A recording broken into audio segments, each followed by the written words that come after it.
Modern गोट farming चॅनलमध्ये मी आपले मनापासून स्वागत करत आहे. मित्रांनो, आपल्या सर्व सबस्क्रायबरना दीपावलीच्या हार्दिक शुभेच्छा. आपला शेळी पालनाचा व्यवसाय मध्ये आपल्याला भरभराटी येवो हीच मनापासून इच्छा. मित्रांनो, आपल्याला माहिती आहे की या माझ्या मॉडर्न गोट फार्मिंग चॅनलमध्ये मी आपल्याला शेळ्यांच्या विषयी बेसिक नॉलेज किंवा आपण म्हणतो की इन्फॉर्मेशन मी तुम्हाला देत असतो.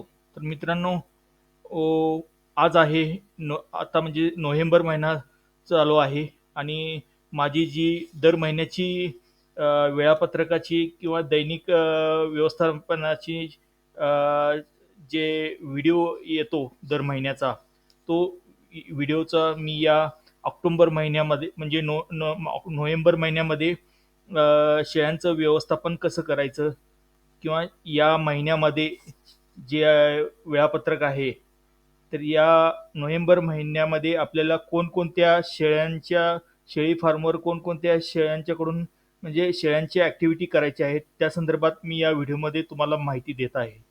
मित्रांनो, आपल्याला माहिती आहे हा आता हिवाळा चालू होत आहे आणि हिवाळ्यामध्ये विशेष अशी आपल्याला शेळ्यांची काळजी घ्यावी लागते.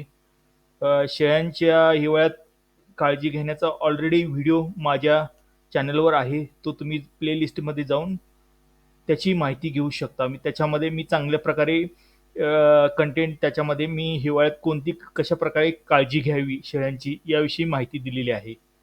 मित्रांनो, आपल्याला माहिती आहे की नोव्हेंबरमध्ये आपल्याला शेळ्यांच्याकडे आहाराकडे व आरोग्याकडे आपल्याला लक्ष ठेवावं लागेल. त्यांच्या आहारामध्ये आपल्याला हिवाळ्यात त्यांना थोडंसं म्हणजे उष्णता निर्माण होईल अशा पद्धतीने त्यांना खुराक दिला पाहिजे आणि आरोग्यामध्ये त्यांना आरोग्याच्याकडे विशेष असं लक्ष दिलं पाहिजे. मित्रांनो, आपल्याला शेळी पालनामध्ये मी बऱ्याच वेळे या गोष्टी प्रत्येक व्यवस्थापनाच्या वेळापत्रकामध्ये मी या गोष्टी आवर्जून ह्याचा उल्लेख करतो की आपण व्यवस्थित सर्व प्रकारच्या शेळ्यांच्या नोंदी ठेवणं खूप गरजेचं आहे आणि त्या नोंदणी वहीमध्ये नोंद वहीचं अपडेट करून घेणं हे सुद्धा महत्त्वाचं असतं. तर नोव्हेंबरमध्ये सुद्धा आपल्याला हेच करायचं आहे की सर्व शेळ्यांचं रेकॉर्ड किपिंग ठेवायचं आहे. आणि मित्रांनो, आपल्याला कसं आहे की नोव्हेंबरमध्ये आपल्याला या महिन्यामध्ये आपल्याला शेळ्यांपासून म्हणजे आपल्याला बोकड जो असतो आपला फीडिंगचा बोकड किंवा शेळ्या भरवण्याचा बोकड, तो आपल्याला शेळ्यांच्या पासून वेगळा ठेवला पाहिजे. आणि हिवाळ्यामध्ये मित्रांनो, आपल्याला शेळ्यांची व्यवस्थित स्वच्छता ठेवली पाहिजे. त्यांना शेळ्यामध्ये म्हणजे वातावरण थोडंसं उबदार राहील या पद्धतीने काळजी घेतली पाहिजे. तर आपल्याला शेळी फार्मवर जे हवा येऊ नये किंवा शेळ्यांना कुठलाही त्रास होऊ नये, तर आरोग्याची अशी विशेष हिवाळ्यात काळजी घेतली पाहिजे. आणि मित्रांनो, लसीकरणामध्ये आपण FMD म्हणतो, म्हणजे लाळा खुरकत जो आहे, ते सुद्धा आपण नोव्हेंबरमध्ये जर फेब्रुवारीमध्ये दिला असेल तर आपण नोव्हेंबरमध्ये सुद्धा आपण म्हणजे द्यायचं असतं. म्हणजे सूचनेप्रमाणे असतं ते, तर ते पण आपण आरोग्याकडे त्याच्याकडे पण लक्ष दिलं पाहिजे. म्हणजे व्हॅक्सिनेशनचा चार्ट जो आहे तो व्हॅक्सिनेशनचा चार्ट फॉलोअप केला पाहिजे. आणि नोव्हेंबरमध्ये आपण फूट आणि माउथ डिसीज किंवा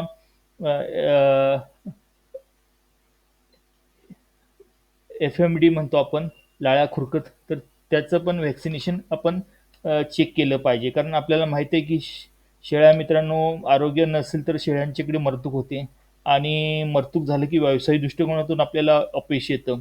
आणि त्यामुळे आपल्याला शेळी पालनामध्ये आपल्याला चांगल्या प्रकारे वार्षिक उत्पन्न घ्यायचं असेल तर म्हणजे आपल्या शेळ्यांच्याकडे चांगल्या प्रकारे लसीकरणाकडे लक्ष दिले पाहिजे. तर आपल्या व्हॅक्सिनेशनचं जो चार्ट आहे किंवा व्हॅक्सिनेशनचं जे शेड्यूल आहे ते आपण फॉलोअप केलं पाहिजे.